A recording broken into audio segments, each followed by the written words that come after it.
So the Democrats have announced an official impeachment inquiry into Donald Trump. Now, this was widely celebrated yesterday, at least on my Twitter feed. There was, euphoria. People were ecstatic. And various other hosts, including new media hosts, are quite excited about this. And there's been a range of commentary on this and people taking certain positions. But listen, I hate to be that guy, but I want to bring everybody down to earth a little bit because here's how I think it'll unfold. In fact, you know what? It's not even that I think it'll unfold this way. I'll give you the options, all the different options of how it could potentially unfold. So, you get a more well-rounded picture and you understand it's not just me guessing and making my mind up and saying, this is it. No, I'll give you the range. I'll give you the range of ways that this could unfold. But before we even get into that, just know that we're on day one here, and they already bungled it. And I'm not joking. So this is from the Washington Post. They say, Scoop, Pelosi and her top lieutenants privately discussing narrowing Trump impeachment probe on Ukraine whistleblower matter following today's transcript release. This is a game changer, one person tells us. So, in other words, like the 1,000 crimes that he committed, they're saying, let's drop 999 of them and only focus on this one. And this one refers to a phone call with the Ukrainian president where Donald Trump basically asks for the Ukrainian president to get him dirt on Joe Biden and his son and his family. The idea is there's this notion that the Bidens are corrupt and they were doing corrupt dealings in Ukraine, and Trump was prodding the president to say, or to do an investigation and let him know what they find. He also mentioned the DNC server in that discussion. The transcript was released. Some people are saying it's a transcript. Other people are saying, well, it's not word for word. It's a slightly redacted version, and Barr had a say in exactly what was in it. I don't know, and I don't really care, because the heart of it is, it's true. He was prodding the Ukrainian president to, hey, give me some dirt on Joe Biden. Now, the Ukrainian president has said, well, I didn't feel pushed. And the argument from the Republicans is, no, there's not literally a quid pro quo, because Trump was withholding $400 million in aid from Ukraine, and in his mind, he's thinking, I'm not going to release this aid to them unless and until they get some dirt for me on Joe Biden. Now, the question is, did he leave himself enough wiggle room and plausible deniability? There's no doubt that in that transcript, he was asking for dirt on Joe Biden. That's not an open question. There is no other side of that. That's exactly what he's doing. They will try to use a technicality argument of, no, he never made it a direct quid pro quo. He never even mentioned the aid in the call, I don't think. The aid he withheld like a day or two before, and he probably did it thinking, I'm going to try to get dirt on the Bidens, but he never actually said the quid pro quo wasn't in your face. Now, is that a Weasley argument? Yes. It's a Weasley argument to try to be like, well, I didn't directly do this terrible thing, but it was implied, and that's the way it always works. That's the same reason why we go after money in politics. And, you have campaign contributions from various corporations and billionaires, and then they end up doing their bidding. Now, they don't give them that money and say, ExxonMobil doesn't hand them that money and say, I would now like you to give me the $4 billion annual subsidy, please. They don't do that because they don't have to. It's understood. So there's no literal quid pro quo argument is really stupid. And is the thing Trump did here bad? Of course. Should you fish for dirt on your political opponents, which there's a term for that. It's called oppo research. Should you do oppo research where you're asking foreign governments? No, because the idea behind that is that's the same as if like Trump was asking the CIA or the NSA to dig up some dirt on political opponents. There's an extra layer of like doing it in that way.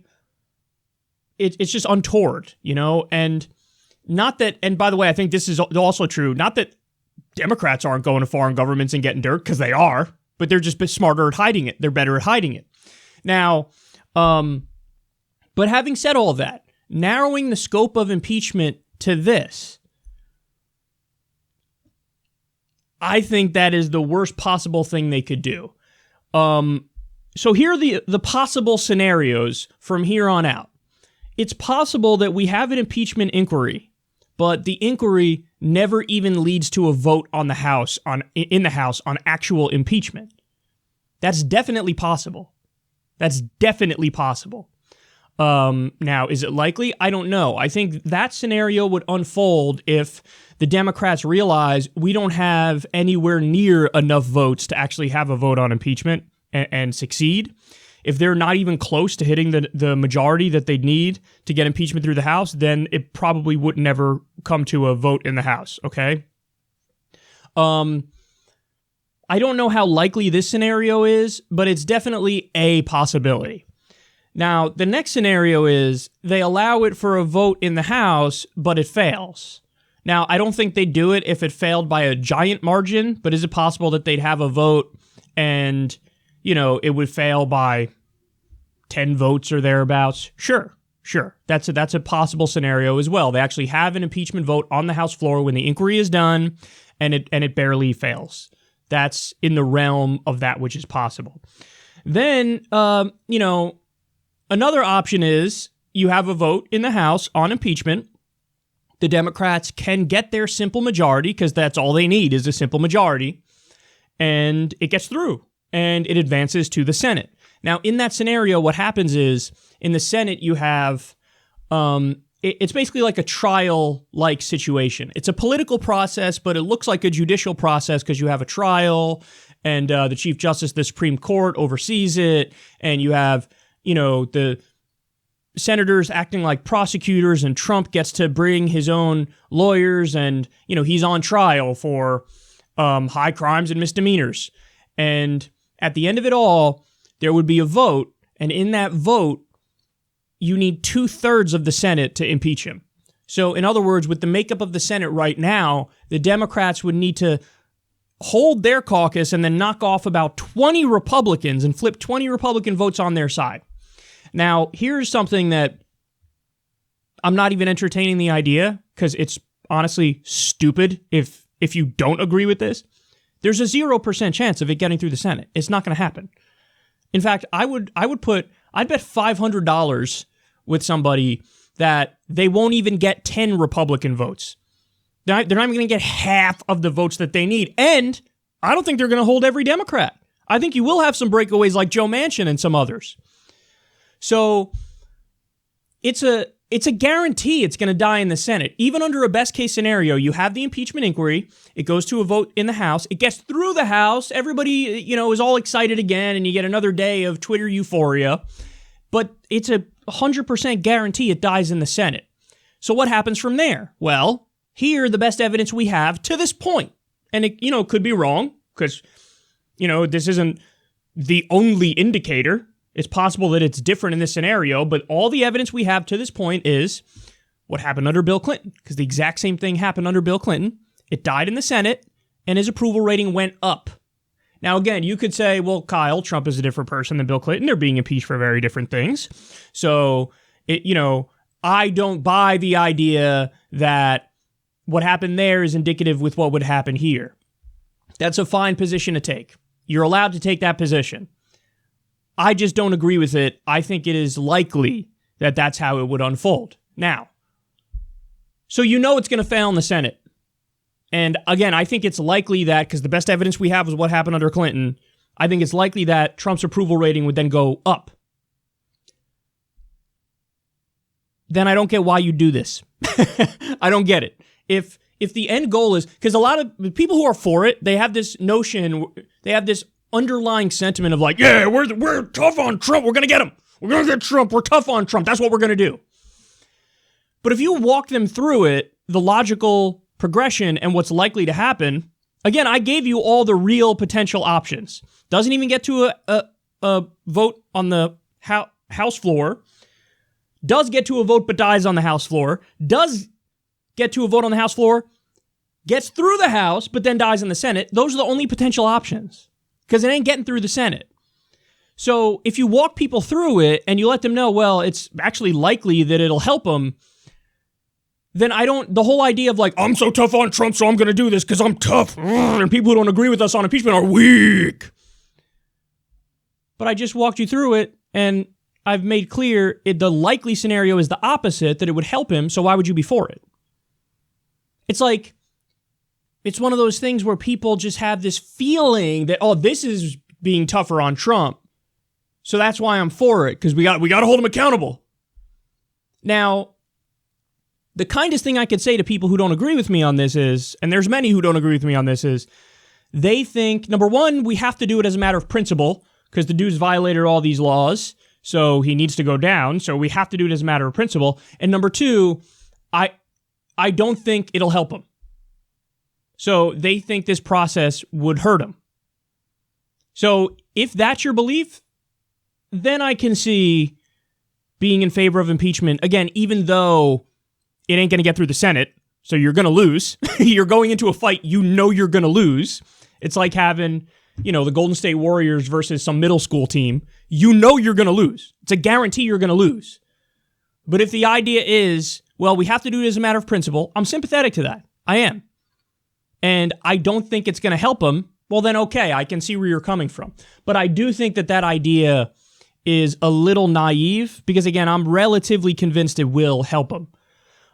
Now, here's a good question, because there are people who would look at me now and say, well, Kyle, what the hell? Is there ever a scenario where you're in favor of impeaching him? My answer to that is yes. Now, I would be in favor of impeachment right now if they came out and said, we're going to do it over the Emoluments Clause, and we're going to do it over genocide in Yemen. And the argument goes something like this. Donald Trump has taken hundreds of thousands of dollars through his D.C. hotel from Saudi Arabia. They've purposefully overpaid on a number of different occasions. They've even sent U.S. troops there for some sort of a retreat and massively overpaid. And as a result of Trump personally enriching himself, he then not only gave them giant weapons deals, but also rejected the War Powers Act, which would have stopped us aiding and abetting their genocide. So he literally vetoed a piece of legislation that passed. And the idea was, no, we're not going to arm them and help them with their genocide. He vetoed it.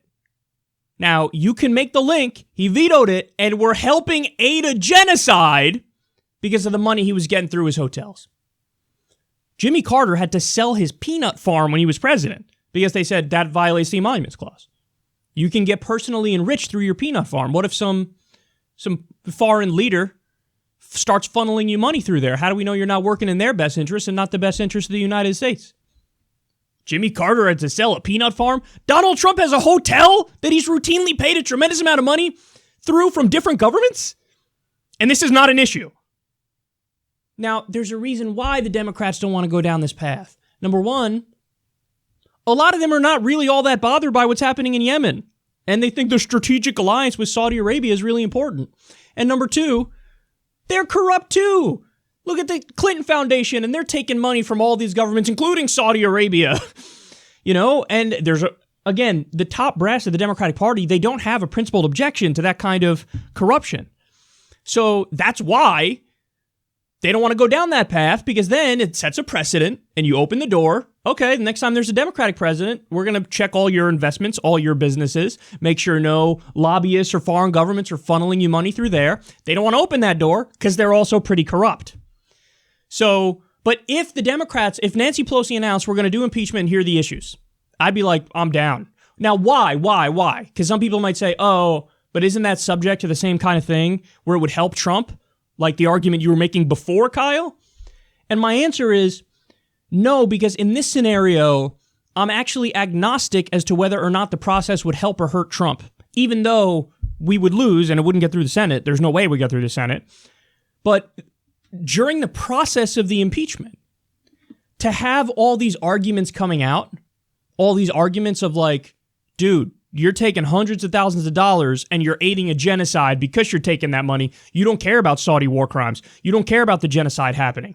You're helping the genocide. To have all these arguments made and all the dots connected for people in what would have to be a high-profile, really covered fiasco that actually might hurt Trump. I'm not agnostic as to how that would unfold, or I am agnostic. I'm like 50-50 as to how it would unfold. But at least we have a prayer that the media coverage would hurt him, because you're really going after something that is incredibly insane and rubs everybody the wrong way. But with the Ukraine thing, it just doesn't, man. I'm sorry. And here's why. Democrats are pretending like there's no counter-narrative to this. Not only is there a counter-narrative to this, the Republicans are already making the case, and it's not a bad case. It's like the Clinton Foundation all over again. The argument is, so the president is not allowed to get information on massive corruption that Joe Biden is doing? Because that's what it is. His family, you have the media is just brushing this aside as if it's nothing. Nonsense. Joe Biden's son was getting paid $50,000 a month from a Ukrainian natural gas firm. You know how much experience he had in the energy field?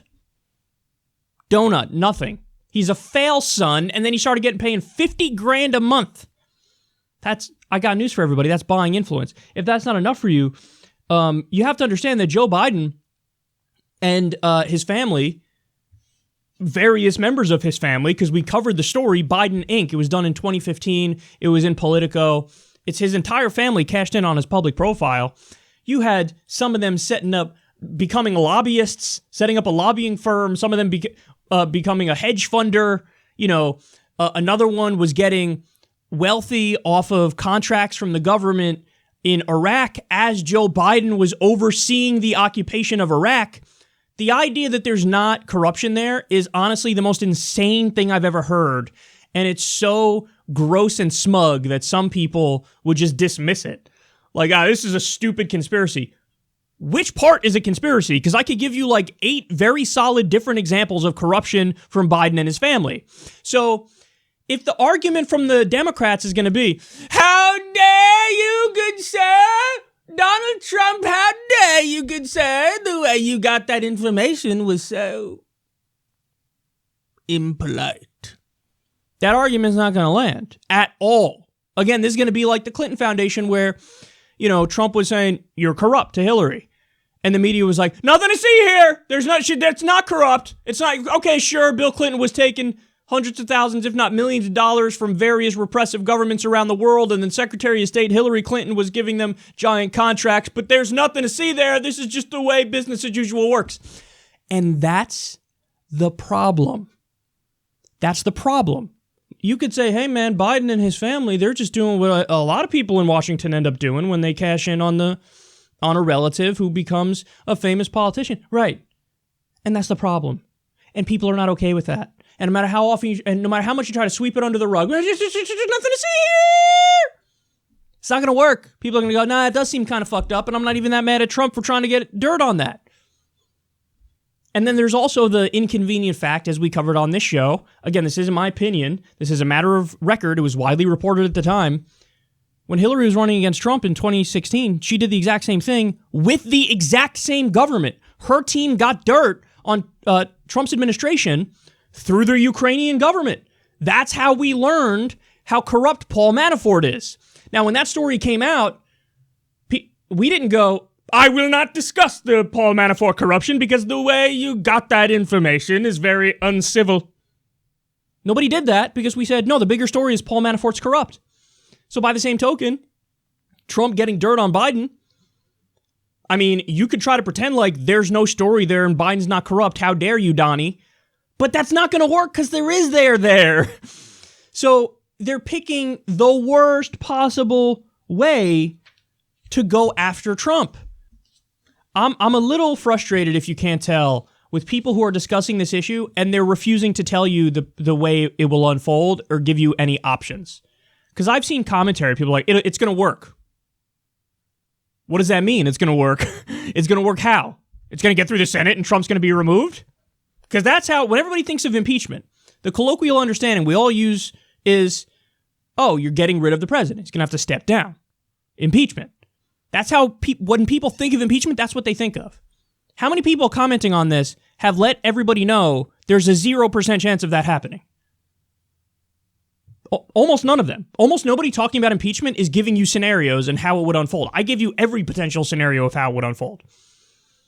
So I would support impeachment if I had any confidence at all that the Democrats have a chance of making it a political winner for them. And they could potentially do that if they do it on emoluments and genocide in Yemen. If they don't do it on emoluments and they don't do it on genocide in Yemen, there's no way that I think there's no way this helps them at all. Because he's going to win. They're going to have to write headlines of Teflon Don survives again. His approval rating is going to go back up, a la Bill Clinton in the 1990s, and it helps him in the 2020 election. That's how I see it unfolding. And if you don't believe me, just know there's already evidence for my position. Here's the most recent poll we have on impeachment. According to the latest Politico Morning Consult poll, just 36% of voters say Congress should begin impeachment proceedings, compared to 49% who oppose it. 66% of Democrats support beginning impeachment proceedings, while 89% of Republicans oppose it. 45% of independent voters say Congress should not begin impeachment proceedings. The poll was conducted September 20th to 22nd and did not include detailed questions about the latest developments on President Trump's phone call with the Ukraine president. Just one in four voters, 23%, had heard a lot about the whistleblower complaint, while another 31% had heard some about it. A combined 46% hadn't heard much or nothing about it. So, as of right now, and granted, this is before this big news hit, okay, but it's 36%. Is it possible that bounces up above 50%? Yes, it is. Do I hope that's the case? Yes, because at least that would be some indication that there's a chance Democrats won't screw this up as much as I think they're already doing and are going to.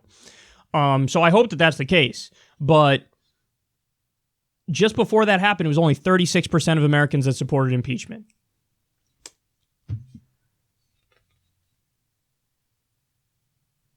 My concern is getting him out of office as soon as possible. And that's why I'm so worried about this, is because I think that what they're doing is antithetical to that. I think at the end of the day, it'll end up helping him. And I gave you my extended reasons why. I gave you the situations in which I would support impeachment. Again, I could be convinced to support it right now if they just talk about the issue that I think would actually hurt him. But they're not going to do that. They're kind of giving him a little bit of a political gift here by picking an issue where the Democrats have giant vulnerabilities. And notice what it took before they started impeachment proceedings. Stop and think about this. All the stuff Trump had done, nothing. But now, he's going after a fellow elite. And he's violating decorum and civility in the process. How dare you talk to a foreign government to try to get dirt on one of our own? Somebody who's part of the club. Now, good sir, you've crossed a line. When he was and is starving Yemen and aiding a genocide, nothing. Sanctioning medicine going into Iran, which is leading to people's deaths, nothing. Seizing shipments of food to Venezuela as they're starving, nothing. The list goes on and on. His first military act as president killed a young girl. Forget how old she was, maybe 9 or so. Any response on that? Nothing.